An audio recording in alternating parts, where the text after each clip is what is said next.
Oh no, my grass is frozen. Look at that. Sus mio, kawawa na naman tong mga damo kong to. Nanigas. Nanigas talaga tong mga to sa lamig. Kalain mo ka namang sinong di manigas itong -1 o -1. Tigas ang mga damo. Kawawang mga damo. Hanggang dyan lang talaga ang buhay nila, guys. Nanigas yung ating mga damo. Wala na kayong pag-asang mabuhay pa, ha? Oh, sos dolor. Kita niyo naman dito mga ka-idol, oh.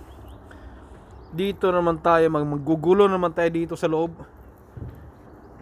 Walang katapusan ang panggugulo. Tigas, prusin. Naprusin ang ating mga kapaligiran. O sinong gustong magtrabaho dyan sa ganitong lamig? Ha? Kita nyo guys, kapag namumuti yung mga damo guys, ibig sabihin niya napuprosin sila mga ka-idol. O napuprosin mga yan, oh. Kita nyo yan. Sus, hindi na mapakinabangan itong mga damo mga guys. Hindi na kayang kainin ng mga kalabaw to. Oh,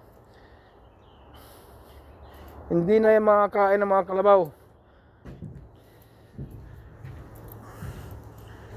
Namuti na sila sa kalamigan. Oh, buti pa sila namuti. Buti pa sila namumuti. Ayan, oh, kita nyo, kawawa naman itong mga damo na to. Oh, paktay na naman itong mga damo na to. Malulusaw sila sa yelo.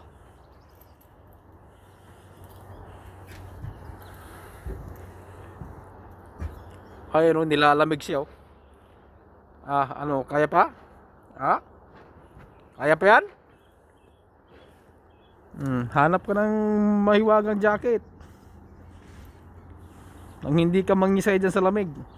-1 guys, -1.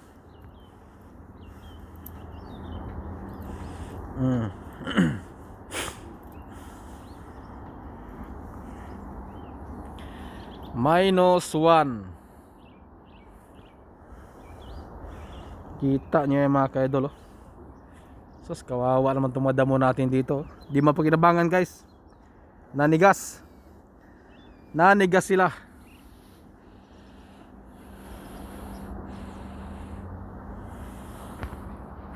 Ano? Sus!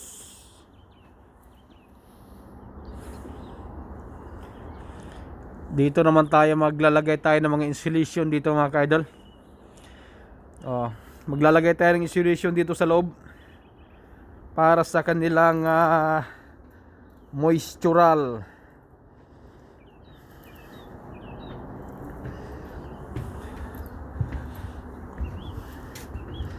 Sa kanilang mga moistural. Paikutan natin ng insulation ang loob nito guys. Oh, shout out sa inyo lahat dyan, ano. Weather update guys. Weather update -1. Sos.